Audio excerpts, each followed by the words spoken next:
Everyone, welcome to Anant IAS. और आज का हम डेली न्यूज एनालिसिस शुरू करते हैं। मेरा नाम शिवानी है और आज का एनालिसिस हम शुरू करेंगे पिक्चर ऑफ द डे से, जिसमें पहली पिक्चर जो ये पिक्चर है इस पे न्यूज भी है और मुझे लगा कि आज के इसको देखना जरूरी है। और India has always been against war, ये हमारे डिफेंस मिनिस्टर राजनाथ सिंह ने कहा है कि India has always been against war but if it is imposed upon us we will fight.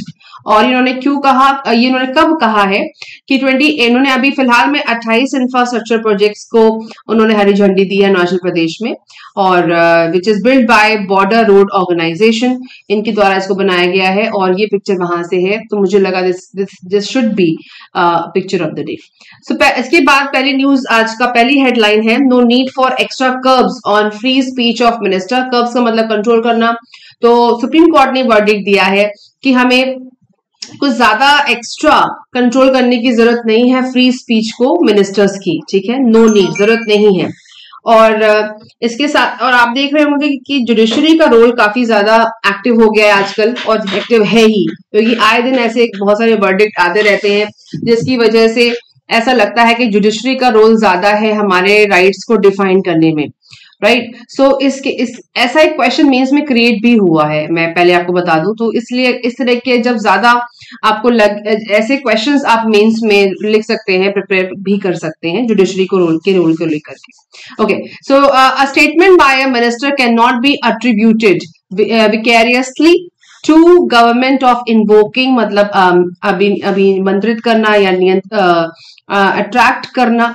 और अट्रीब्यूट का मतलब यहाँ पे बोलना चाह रहे हैं विकेरियसली का मतलब परोक्ष रूप से। तो a statement by a minister can not be attributed vicariously to government by invoking principle of collective responsibility. मतलब किसी भी एक मिनिस्टर का स्टेटमेंट परोक्ष रूप से इस बात को इन्वोक नहीं कर सकता। किस प्रिंसिपल को? कलेक्टिव रिस्पॉन्सिबिलिटी के प्रिंसिपल को। समझेंगे क्या चीज है। एंड पीएम और CM doesn't have disciplinary control over all members, says bench. Bench ने कहा कि सभी मंत्रियों के ऊपर प्राइम मिनिस्टर का और चीफ मिनिस्टर का डिसिप्लिनरी कंट्रोल नहीं है, doesn't have, ठीक है। Now the Supreme Court held on Tuesday that there is no reason to impose additional restrictions on the right to free speech of ministers and the government is not vicariously liable for disparaging remarks made by them, ठीक है। मतलब किसी को नीचा दिखाने वाले remarks के लिए हमारे जो मिनिस्टर्स हैं, फ्री स्पीच ऑफ मिनिस्टर्स को उतना कर्व करने की जरूरत नहीं है और एडिशनल रिस्ट्रिक्शन लगाने की जरूरत नहीं है। And the government is not, परोक्ष रूप से हमारी जो गवर्नमेंट है वो उसके लिए लाइबल नहीं है उनके नीचे दिखाए हुए या फिर नेगेटिव रिमार्क्स को लेकर के मेड बाय देम, जो उनके द्वारा दिए जाते हैं। Even if the comments are traceable to state affairs और meant by protect the government, जबकि वो स्टेटमेंट ऐसे भी हो सकते हैं जो स्टेट अफेयर से जुड़े हुए हो और meant to protect the government, चाहे वो गवर्नमेंट को प्रोटेक्ट करने के लिए भी हो। ऐसी पिटीशन लगाई गई थी, उसके अगेंस्ट में सुप्रीम कोर्ट ने यह डिसीजन दिया है। A statement by a minister, even if traceable to any affair to the state of the state or for protecting the government, cannot be attributed vicariously, शब्द जरूरी है, परोक्ष रूप से, to the government by invoking the principle of collective responsibility, ठीक है। हमारे लिए इंपॉर्टेंट क्या है, जहां पे फ्री स्पीच की बात आए, जब भी आर्टिकल 19 और जब भी राइट ऑफ फ्रीडम की बात आए और राइट ऑफ फ्री स्पीच की बात है, तो हमारे लिए इंपॉर्टेंट ऑटोमेटिकली हो जाता है। तो ये प्री और मेंस के लिए इंपॉर्टेंट ऑटोमेटिकली बन जाता है। नाउ इसका स्टेटमेंट, जो पिक्चर है ये हिंदू से मुझे मिली है। The state is under a duty to affirmatively protect the rights of a person under article 21। Article 21 के अंदर स्टेट की ड्यूटी है कि वो अफर्मेटिवली, पॉजिटिवली और असर्टिव तरीके से, पक्के तरीके से प्रोटेक्शन दे, किस चीज को? Right of a person under article 21 whenever there is a threat to personal liberty even by a non state actor, ठीक है। जब उनकी जिंदगी को थ्रेट हो, even then a non state factor, ये आर्टिकल 21 कहता है। नाउ जस्टिस नागरत्ना ने बात बोली कि state has an obligation to intervene when acts of a private actor may threaten the life और लिबर्टी ऑफ अनदर इंडिविजुअल, ठीक है। ये भी आर्टिकल 21 को इनहांस कर रही है। आगे देखते हैं पब्लिक। अब इसके साथ ऐसे ही 2-3 चीजों पे डिस्कशन हुआ और वो आप देखेंगे कई पार्ट में आज न्यूज़पेपर पे अवेलेबल है। सो दूसरी बात उन्होंने बोली कि पब्लिक फंक्शनरीज, ओके, जो should be more responsible in their speech. Functionaries का मतलब जो पब्लिक में बात करते हैं, पब्लिक जहां होती है वहां स्पीच देते हैं या बोलते हैं। जस्टिस नागरत्ना ने बोला, ये काफी एक्टिव जस्टिस है। तो डिस्पैरेजिंग एंड विट्रियोलिक स्पीच, ठीक है। डिस्पैरेजिंग एंड विट्रियोलिक स्पीच का मतलब होता है किसी को आहत करना, किसी को नीचा दिखाना और किसी को ज्यादा इंस्टिगेट करने वाले speeches. Expressed at various levels of political authority have exacerbated a climate, मतलब ऐसा एनवायरमेंट बनाते हैं, ऐसा एनवायरमेंट बना देते हैं ऐसी speeches, a climate bordering on intolerance and tension in the society which happens may lead to insecurity. It may be appropriate to sound a strong word of warning in this regard. ठीक है, तो वो कह रहे हैं कि जो लोग पब्लिक में बात करते हैं उनको अपनी स्पीच को सोच समझ के बोलना चाहिए, ऐसी चीजें नहीं बोलनी चाहिए जिससे वहां के वातावरण पे नेगेटिव इम्पैक्ट पड़े। ठीक है, ऐसी चीजें किसको करनी चाहिए? जो पब्लिक फंक्शनरीज हैं, सिर्फ मिनिस्टर्स ही नहीं है, बहुत सारे लोग पब्लिक फंक्शंस में या पब्लिक प्रेजेंट में बोलते हैं। Now, public functionaries and other persons of influence and celebrities having regard to their real or apparent authority and the impact they wield on the public or on a certain section thereof owe a duty to the citizen. ठीक है, citizenry at large to be more responsible and restrained in their speech. Question यहीं से बनते हैं, statement उठा लेंगे और कुछ पे क्वेश्चंस बना देते हैं मेंस में। हमारी ये जो मैं बात हो रही है GS2 के पर्पस से बात हो रही है इस सारे आर्टिकल में। तो जो पब्लिक फंक्शनरीज हैं, चाहे वो आपके कौन हो, आपके वो सेलिब्रिटीज भी हो सकते हैं और कोई भी ऐसा पर्सन जो अपेरेंटली अथॉरिटी से भी हो और जनता में बात करता है, उनके कहे हुए शब्द कहना चाह रहे हैं वो जनता के लिए रिस्पॉन्सिबिलिटी के साथ होने चाहिए और किसी भी तरीके की नेगेटिव स्पीच से रिफ्रेन होना चाहिए। Now, nothing that human dignity is a right. Human dignity क्या है? एक right है. That is enforceable, she said. Hate speech, whatever its content may be, denies human beings the right to dignity. ठीक है, it's clear. Now, अब उन्होंने आगे बोला इसी के context में, every citizen must consciously be restrained in speech and exercise the right to freedom of speech and expression under 19 was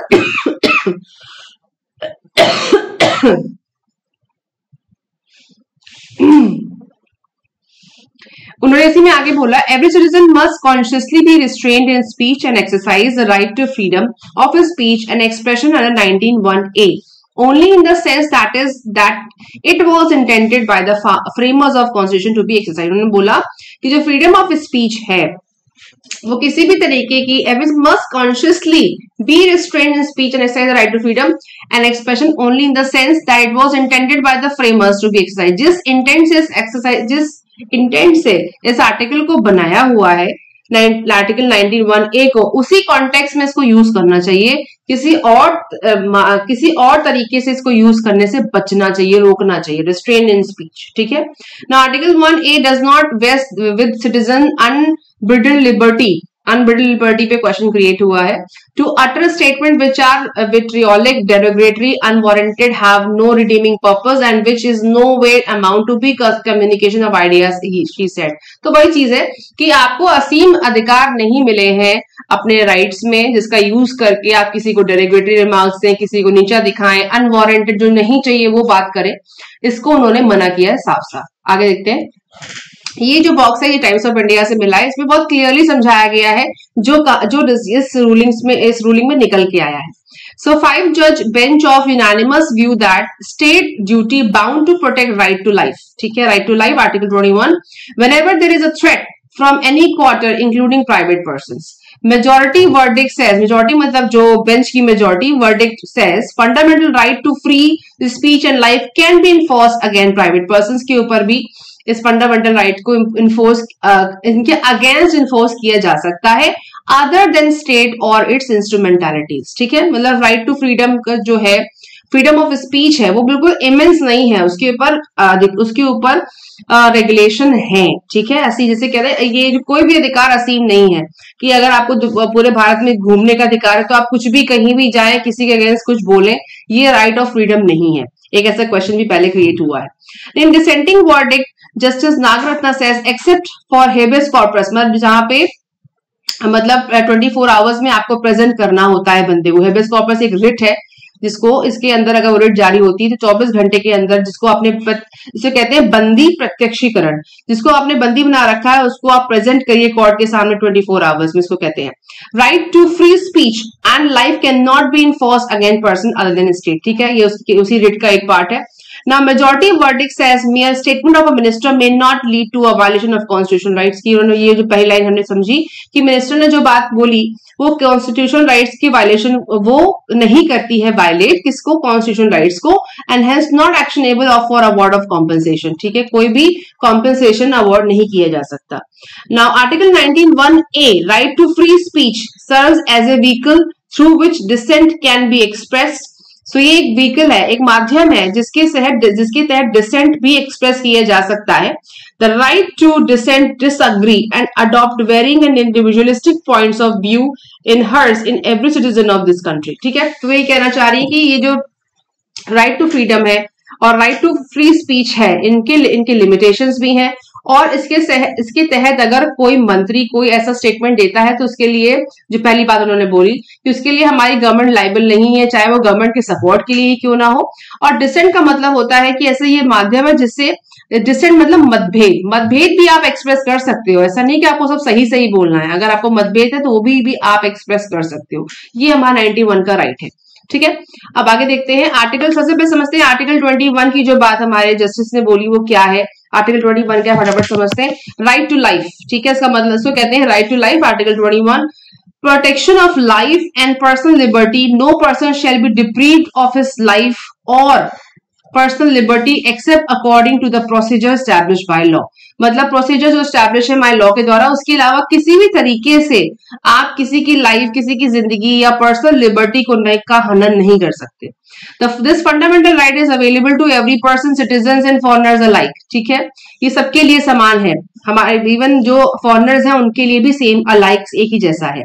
Now Article 21 provides two rights, right to life and right to personal liberty। ये question बन सकता है pre के लिए कि दो right है, right to life और right to personal liberty article 21 में आते हैं। The fundamental right provided by the Article 21 is one of the most important rights that Constitution guarantees। Article 21 सबसे ज्यादा महत्वपूर्ण राइट या अधिकार है जो कॉन्स्टिट्यूशन ने हमको दिया है। Now आर्टिकल 19 जिसकी बात की जा रही है ये सिटीजन्स के लिए है, जो ये पॉइंटर्स दिए सिटीजन्स के लिए है। Article 19 of the Indian Constitution, Article 19(1) of the Indian Constitution provides 6 freedoms to citizens। 6 कौन सी स्वतंत्रताएं दी गई हैं। नंबर 1 91A के अंदर आता है freedom of speech and expression. 19(1)B के अंदर आता है फ्रीडम ऑफ असेंबली। 19(1)C के अंदर आता है freedom of association. Right 19(1)D के अंदर आता है राइट ऑफ मूवमेंट, इसको बोलते हैं असीम अधिकार नहीं, कोई भी अधिकार असीम नहीं है, इनके ऊपर लॉ एनफोर्स किया जा सकता है। Freedom to right residence and settlement, article 91E resident में रहने का अधिकार और सेटल होने का अधिकार। Freedom of profession, occupation, trade और बिजनेस, आर्टिकल 91G। उन्होंने ये भी कहा कि जो freedom of speech and expression है, जिस मोटो से इसको बनाया गया है उसी के तहत इसको यूज करना चाहिए। ऑल्दो अगर आपको डिसेंट भी है, मतभेद भी है, तो भी आप एक्सप्रेस कर सकते हैं, लेकिन इसका यूज आप ऐसे मत करिए कि आप आम जनता में नेगेटिव रिमार्क्स दे रहे हैं, उस तरह इसको यूज मत करिए।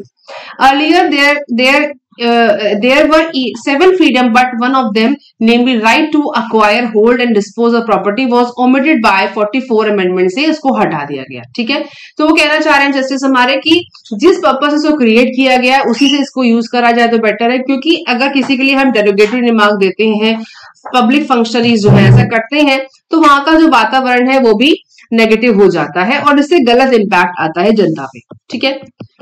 नाउ उसके आगे का कंटिन्यूएशन है कि PM CMs have no disciplinary control over members of the council of minister. वो कहना चाह रहे हैं कि प्रधानमंत्री और सीएम का, पीएम का या सीएम का या चीफ मिनिस्टर जो होते हैं हमारे, उनका कोई control, no disciplinary control over members of council of minister. मतलब वो जो कहते हैं उसके ऊपर हमारे पीएम सीएम का कोई डिसिप्लिनरी कंट्रोल नहीं है। A prime minister or a chief minister in a country where there is a multi-party system जहां पर है, cannot afford to crack the whip। whip का मतलब होता है, whip का समझेंगे नीचे लिखा हुआ है, वो cannot afford to crack the whip every time a minister makes a statement which may either be in bad taste or disparaging, the Supreme Court said in a constitution bench justice on Tuesday। whip का मतलब क्या होता है?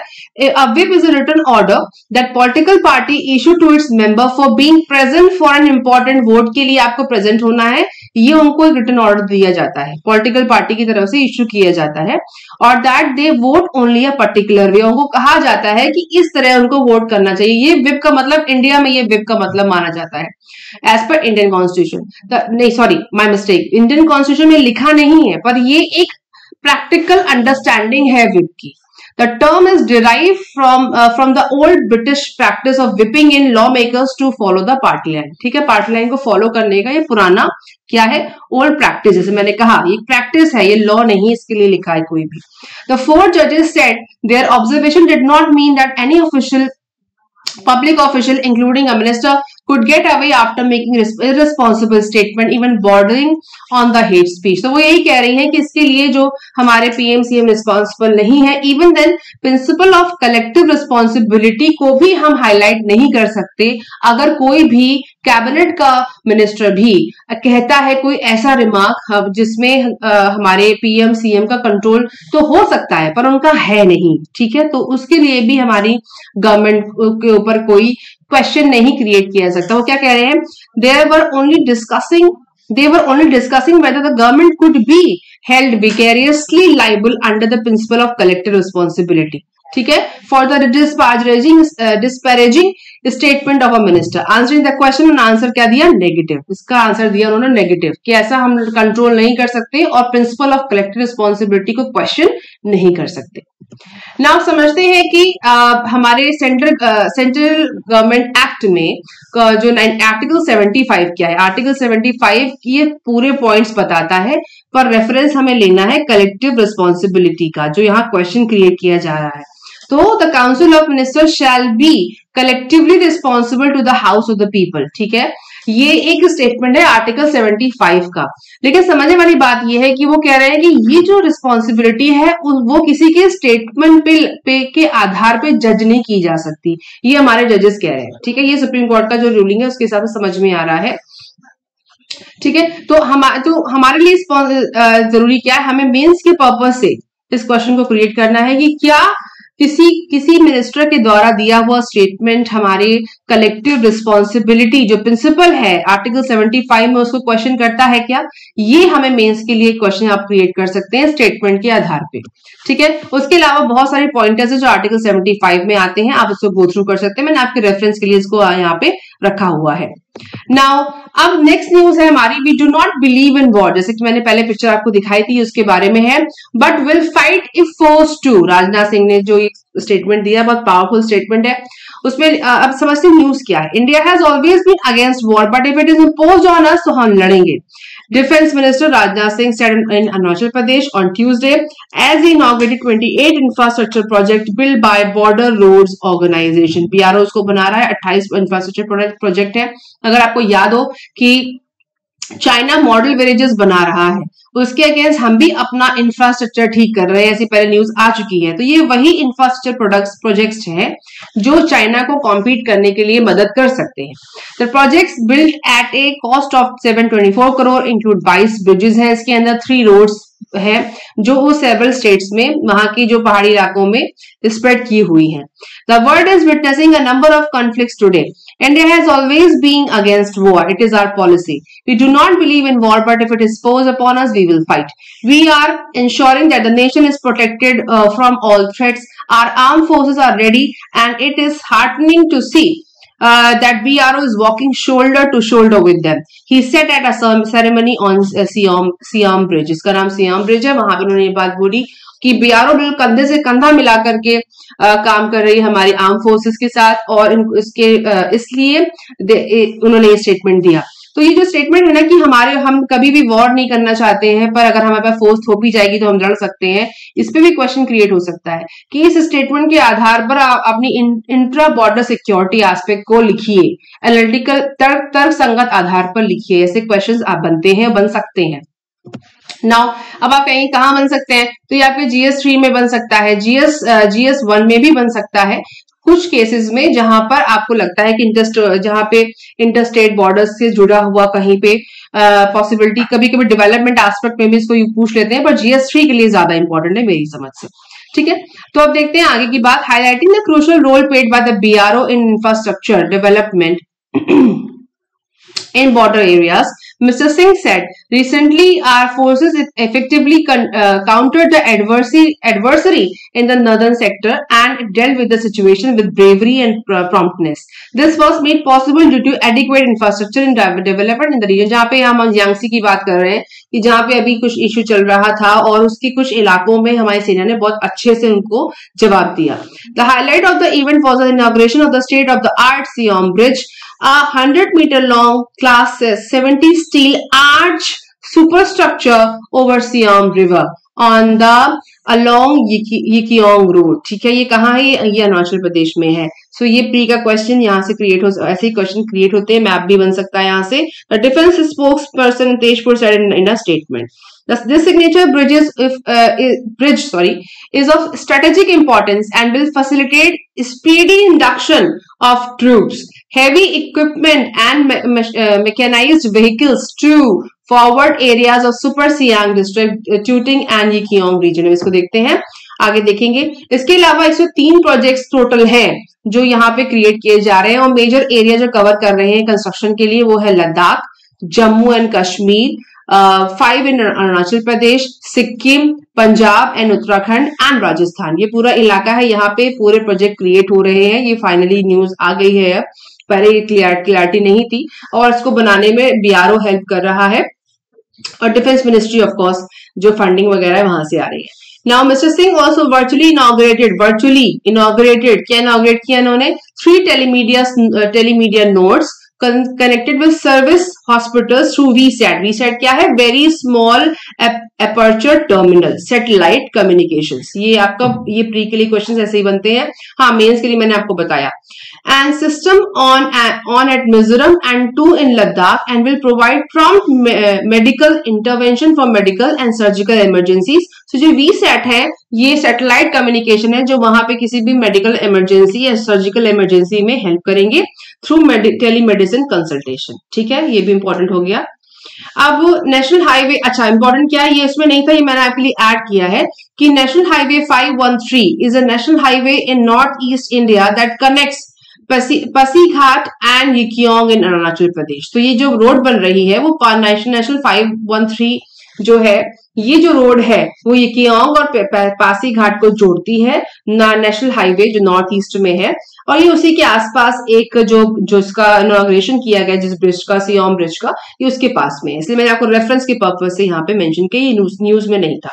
अच्छा, अब इस map को फटाक से देख लेते हैं. ये मुझे मैप्स ऑफ इंडिया की वेबसाइट से मिला है, आप भी डबल चेक कर सकते हैं. इसमें आप देखिए यहाँ पे जो ये लिखा हुआ है, जो ये पिंक लाइन है यहाँ पे इंटरनेशनल बाउंड्री है, ये आपकी जो बाकी स्टेट बाउंड्री है और कैपिटल और बाकी ठीक है. तो ये जो पिंक वाला जो इलाका है ये चीज जो नेशनल इंटरनेशनल बाउंड्री है. और आप देखिए यहाँ पे है हमारा, ये अरुणाचल प्रदेश है पूरा और यहाँ पे अपर सियांग में येकियोंग यहाँ पे ये है और यहाँ पे उस ब्रिज का जो है इसके साथ साथ जो ब्रिज बनाया जा रहा है और ये दिबांग वैली है.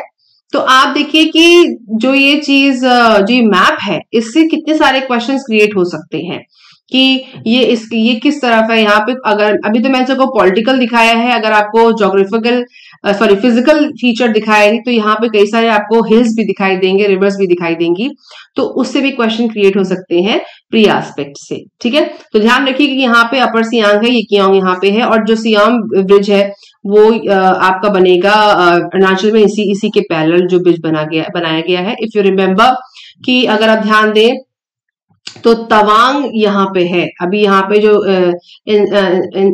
इंटरवेंशंस हुए थे, जो एलएसी में डिस्प्यूट चल रहा है वो यहाँ पे शुरू हुआ. तो देखिए अगर यहाँ पे ब्रिज बनता है, अगर बन रहा है और बाकी जो और भी चीजें बन रही हैं जिसका मेंशन किया गया है, तो हम चाइना को यहाँ से काउंटर करने के लिए, अपनी रसद यहाँ मुहैया कराने के लिए इस पॉइंट को यूज कर सकते हैं जो हमें काफी हेल्प करेगा.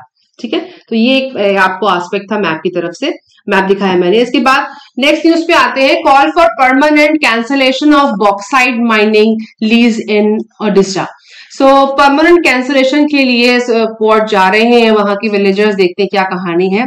सो call for permanent cancellation of bauxite mining में क्या है, in 2007 the Mali Parbat bauxite mining lease was awarded to the Hindalco industries limited Mali Parbat कहाँ है देख लीजिए मैप में। According to activist companies EIA report mention that there was no water body in Mali Parbat. तो वहां पे माइनिंग के लिए जो रिपोर्ट बनाई गई कंपनी के EIA का मतलब होता है एनवायरमेंट इम्पैक्ट असेसमेंट, ठीक है, भी समझेंगे। तो उसमें उनमें कहा गया कि यहाँ पे कोई वाटर बॉडी नहीं है, तो माइनिंग करने के लिए फ्री है। 2007 की बात है। The MPSS carried out a survey and MPSS ने वहां पे सर्वे किया across 36 perennial streams flowing down from the Mali Parbat. तो ये पाया गया कि वहां पे 36 ऐसी स्ट्रीम्स हैं जिनसे पानी आता है और वहां के गांव वालों को उससे फायदा मिलता है, किसानी होती है और पीने का पानी मिलता है। Till 2011 the company failed to carry out mining and subsequently its environment clearance expired. 2011 तक ना माइनिंग हो पाई और उनका क्लियरेंस एक्सपायर हो गया। But in 2012-2014 it started mining illegally without going in for renewal of environmental clearance. तो clearance renew करे बगैर वहां माइनिंग चालू होगी इलीगली तरीके से। L H Prafulla Samantra winner of the Goldman environmental prize, ठीक है, उन्होंने इस बात को क्वेश्चन किया है इन्होंने। नाउ समझते क्या है कि 3 days before Odisha state population control board is scheduled to fresh public hearing regarding the granting of the environment clearance EC to Mali Parbat bauxite mining lease in Koraput district. Villagers have reached Bhubaneswar demanding permanent cancellation of the lease, क्योंकि वहां कितने गांवों को उससे पानी मिलता है, लोग किसानी करते हैं, और अगर माइनिंग करेंगे तो वहां के लोगों को कितना नेगेटिव इफेक्ट पड़ेगा। ना EIA जिसे हमने कहा क्या होता है, हमारे लिए समझने वाली बात फिलहाल के लिए ये है। इस केस को आप रेफर कर सकते हैं एनवायरमेंटल प्रोटेक्शन वाले में, ये आपका GS2 के पर्पज से भी इंपॉर्टेंट है और GS3 के पर्पज से भी इंपॉर्टेंट है। So EIA is the process of evaluating the likely environmental impact of a proposed project or development, taking into account interrelated socio-economic, cultural and human health impacts, both beneficial adverse। मतलब ये assessment होता है एक तरीके का, ये देखने के लिए कि वहां की जो आबादी है उसके ऊपर इन सारे तरीकों से कोई नेगेटिव इम्पैक्ट तो नहीं आ रहा है, वहां माइनिंग की जा सकती है कि नहीं की जा सकती है। सपोज करिए माइनिंग ही नहीं, वहां पे कोई टावर लगाना है, ठीक है, कोई टेलीकॉम का टावर लगाना है और वहां से नदी बहती है, तो ये चेक करना कि क्या उस नदी को ब्लॉक करने से और टावर लगाने से वहां के लोगों को सोशियो इकोनॉमिक इफेक्ट आएगा कि नहीं, ह्यूमन हेल्थ पे इम्पैक्ट आएगा कि नहीं, कल्चरल इफेक्ट आएगा कि नहीं, और कोई एडवर्स इफेक्ट आएगा कि नहीं, इसी का नाम है EIA। ठीक है, समझ में आता है। तो इसलिए यहाँ पे ये इशू क्रिएट हुआ, इशू समझ लिया। अब समझते हैं कि कहां कहां पर बॉक्साइट का कॉन्सेंट्रेशन है हमारे देश में। तो ये मैप मुझे फिर अगेन गूगल से मिला है, जिसमें है कि बॉक्साइट माइनिंग का सबसे बड़ा जो इलाका अगर आप देखेंगे डिपॉजिट्स और जो माइंस है वो इस इलाके में ही है, जहां पे रेणुकूट, मुरी, कोरपा, जिसमें आप देखेंगे छत्तीसगढ़ का इलाका, यहाँ पे थोड़ा MP का इलाका, फिर यहाँ हल्का सा ये UP, फिर इसके साथ झारखंड, छत्तीसगढ़, थोड़ा सा ये आपका इलाका यहाँ से भी ले रहा है। तो ये मेजर कॉन्सेंट्रेशन का इलाका है बॉक्साइट का। उसके बाद लांजीगढ़, उत्कल, ये आपका वैसे इसमें दो चीजें हैं, एल्यूमिना रिफाइनरी मैप भी है और बॉक्साइट माइनिंग भी है। तो जो पिंक, जो ये छोटे छोटे बॉक्स डॉट्स लगे हुए हैं जिसमें ब्लैक सर्कल नहीं है, ये वाले, ये बॉक्साइट है। उसके साथ आप देखिए यहाँ पे, मतलब ये समझ लीजिए बॉक्साइट और एल्यूमिना एक साथ ही डिपॉजिट दिखा रहा है इस चार्ट में। सो आप इधर यहाँ पे भी है, इस इलाके में भी आपको बॉक्साइट और एल्यूमिनियम दिखाई देगा, रिफाइनरी एल्यूमिनियम की, और ये इलाका है यहाँ पे। तो अभी फिलहाल के लिए यहाँ की बात हो रही है, जिसमें ओडिशा का जो इलाका कवर हो रहा है। ठीक है, आगे बढ़ते हैं। एंड तो जो नेक्स्ट जो न्यूज है वो भी हमारे सुप्रीम कोर्ट के वर्डिक्ट को लेकर है, जो MP से बनती है। और ये आप देखिए सुप्रीम कोर्ट का रोल कितना बढ़ गया, कितना वास्ट एक्सपेंशन है जुडिशरी का nowadays. So the provision under section 10 of the Madhya Pradesh freedom of religion, ये जो एक्ट है MP का, उसके हिसाब से केस की सुनवाई हुई। और क्या बात हुई, the supreme court on Monday observe that all religious conversions can not be presumed by a state to be illegal. उन्होंने कहा हर तरह के जो रिलीजियस कन्वर्जन्स हैं वो सभी इलीगल नहीं होते। While agreeing to hear a Madhya Pradesh government appeal against a High Court decision freezing a mandatory provision requiring a person who desires to convert to another faith to give 60 days prior intimation to the district magistrate, उन्होंने इसको stay कर दिया और कहा कि जो ये mandate आया है और वहां की जो MP गवर्नमेंट ने केस फाइल किया था कि सभी कन्वर्जन इलीगल नहीं होते हैं और अगर किसी को अपना कन्वर्जन करना भी है किसी रिलीजन में तो 60 दिन की नोटिस प्रायर उनको इंटीमेशन देना पड़ेगा डिस्ट्रिक्ट मजिस्ट्रेट को। इसको उन्होंने क्या कर दिया, अभी स्टे कर दिया है। वाइल अग्रीइंग, इन्होंने अभी while agreeing to hear illegal और इसके साथ साथ दोनों बातों पे इन्होंने डिस्कस अपना सोल्यूशन दिया और उसको स्टे किया। A bench led by Justice M.R. Shah issued notice but refused to order an interim stay of the High Court order, even as Solicitor General Tushar Mehta from Madhya Pradesh argued that conversion the country is based on marriage. इसको उन्होंने क्या कर दिया, refuse कर दिया इसको interim stay लगाने से। उन्होंने कहा कि नहीं, कोई भी जो हर तरह का लीगल कन्वर्जन हर तरह का रिलीजियस कन्वर्जन इलीगल नहीं होता। अब समझते हैं आगे कहानी क्या है इसके ऊपर। The provision under question is Section 10 of Madhya Pradesh Freedom of Religious Act 2021, Section 10(1)(2). ये सारे एक्ट हमारे लिए इतने इंपॉर्टेंट नहीं है, हमारे लिए सिर्फ जो सुप्रीम कोर्ट ने कहा वो वर्डिक्ट इंपॉर्टेंट है। Now, the act mandates that a person who desires to convert, लेकिन जो MPPCS के बच्चे हैं, MPPSC की तैयारी कर रहे हैं, उनके लिए इंपॉर्टेंट बन जाता है ये, उनको पता होना चाहिए, वो उनके स्टेट स्पेसिफिक चीजों में ऐड कर सकते हैं। एंड द प्रीस्ट, अब इसको ध्यान समझते हैं कि जो ये एक्ट है वो मैंडेट करता है that a person who desires to convert and a priest person, जो पर्सन है जो कन्वर्ट करवा रहा है, who intends to organise a conversion, जो कन्वर्जन ऑर्गेनाइज कर रहा है, respectively should give a 2-month prior declaration to the district magistrate that the proposed change of religious faith is not motivated by force, undue influence, coercion और allurement। मतलब कि जो conversion वो जो करवा रहा है, जो कन्वर्जन ले रहा है, हो रहा है कन्वर्ट, वो 2 महीने का डिक्लेरेशन दे इसके साथ कि ये कन्वर्जन स्वेच्छा से है, किसी ने उसको फोर्स नहीं किया है, कोई नेगेटिव प्रभाव में वो ये काम नहीं कर रहा है। ठीक है। Mister Mehta submitted that 1977 verdict को उन्होंने लगाया। उन्होंने कहा, क्या कहा, जो उन्होंने ये सुप्रीम कोर्ट ने जो पटिशन लगाई गई, उन्होंने कहा had held that the word propagate का मतलब होता है प्रसार करना, in Article 25 of the Constitution did not give the right to convert another person to one's own religion but to transmit or spread one's religion by an exposition of its tenets। मतलब सिद्धांतों को तो आप प्रचार प्रसार कर सकते हैं, धर्म का तो प्रचार प्रसार कर सकते हैं, पर किसी को अपने धर्म में कन्वर्ट नहीं करा सकते। इसको उन्होंने इस तरीके से लगा, इसको उनका खुद का एक्सप्लेनेशन है ये आर्टिकल 25 के इस पॉइंट का। उन्होंने कहा कि इस वर्डिक्ट को लगा के इसका मतलब ये निकलता है, then the constitution bench had held there was no fundamental right to convert another persons to one's own religion। ऐसा कोई भी फंडामेंटल राइट नहीं है जो ये बताता है no fundamental right to convert another persons to one's own religion, ऐसा कोई फंडामेंटल राइट नहीं है। Freedom of religion was not guarantee, बहुत ध्यान समझने वाली बात है कि freedom of religion was not guaranteed in respect of one's religion only but covered all religions alike. समझ में आया कि उन्होंने ये तो कहा ऐसा कोई no fundamental right to convert करने का कोई राइट नहीं है another persons to one's own religion.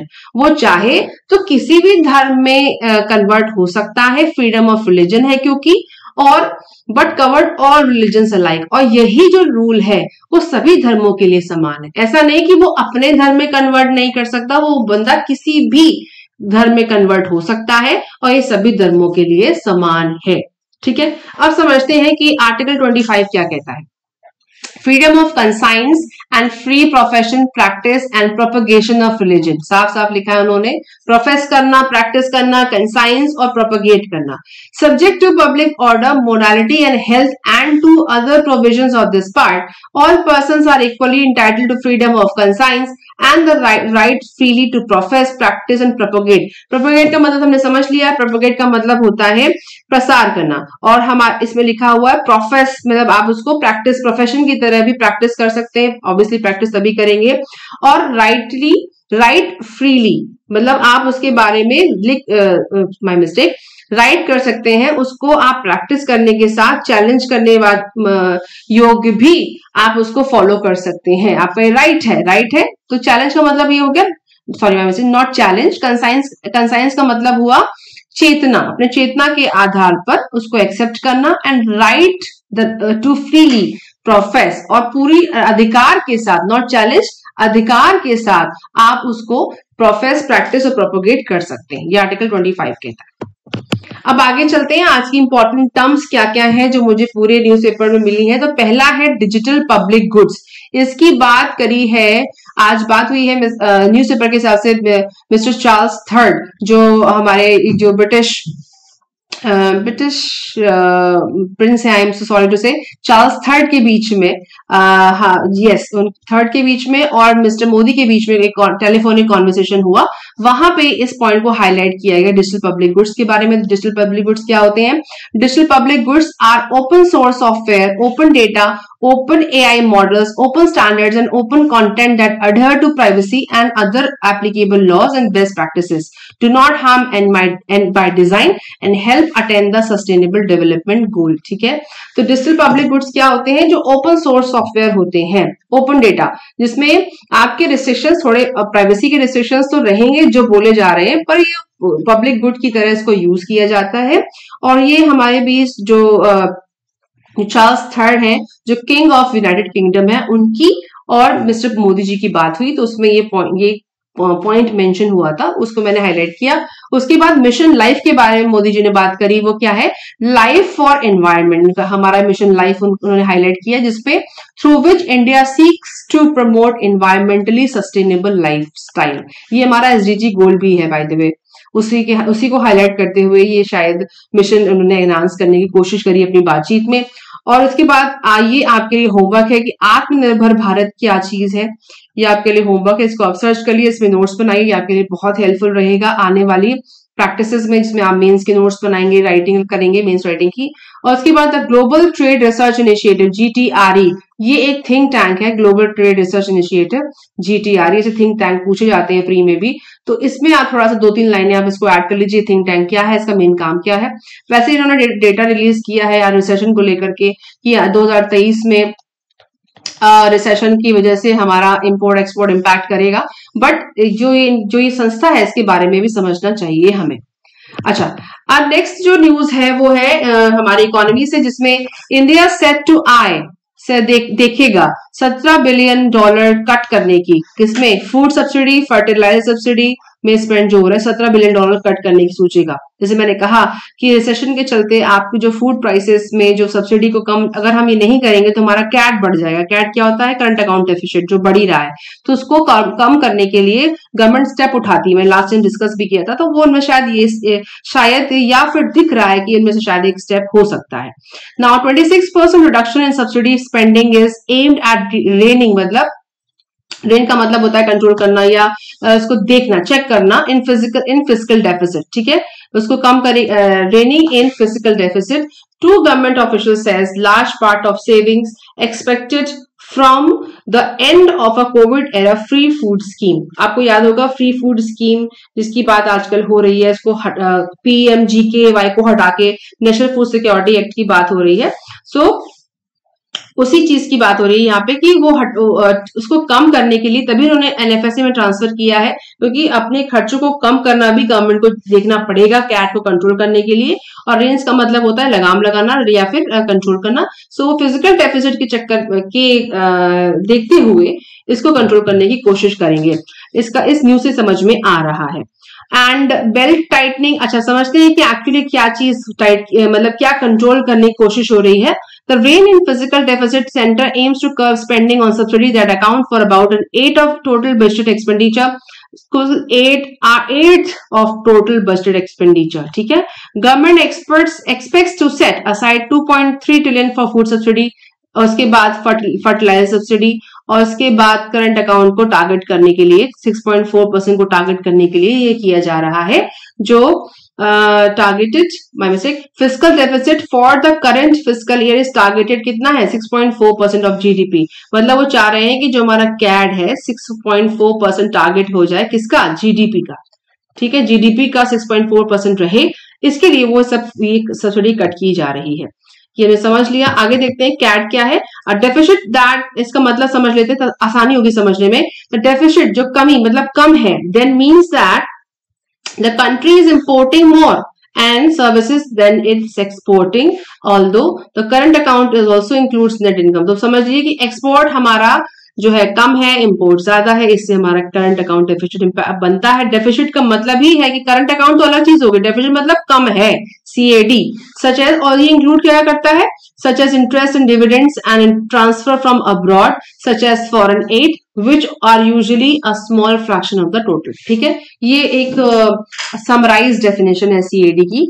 अब देखते हैं कि सबसे ज्यादा सब्सिडी कहाँ देते हैं हम अपने, सॉरी हम नहीं, गवर्नमेंट ऑफ इंडिया देती है food security, food subsidy, fertiliser subsidy. देखिए जो ऑरेंज, ये ब्लू वाला पार्ट है फूड सब्सिडी का है। फर्टिलाइजर ये जा रहा है 26% से। पेट्रोलियम में हमारा 9% दिख रहा है, ये चेंज होता रहता है, वैसे मेजोरिटी में समझाने के लिए हमें मिल गया है। पेट्रोलियम सब्सिडी हो गया, फिर इंटरेस्ट सब्सिडी 9% है और अदर सब्सिडीज में 3%। तो सबसे बड़ा पार्ट जो है वो फूड सब्सिडी का है। अच्छा, आज के मैप में आते हैं। तो आज का मैप है पहला बुर्किना फासो और दूसरा ट्यूनीसिया। सो देखिए वर्ल्ड मैप में बुर्किना फासो यहाँ पर है और उसको लोकेट कर रहे हैं यहाँ पर, बुर्किना फासो सेंटर में, उसके बाद माली, उसके बाद नाइजीरिया, माली का ये पूरा पार्ट है, यहाँ से यहाँ तक माली है।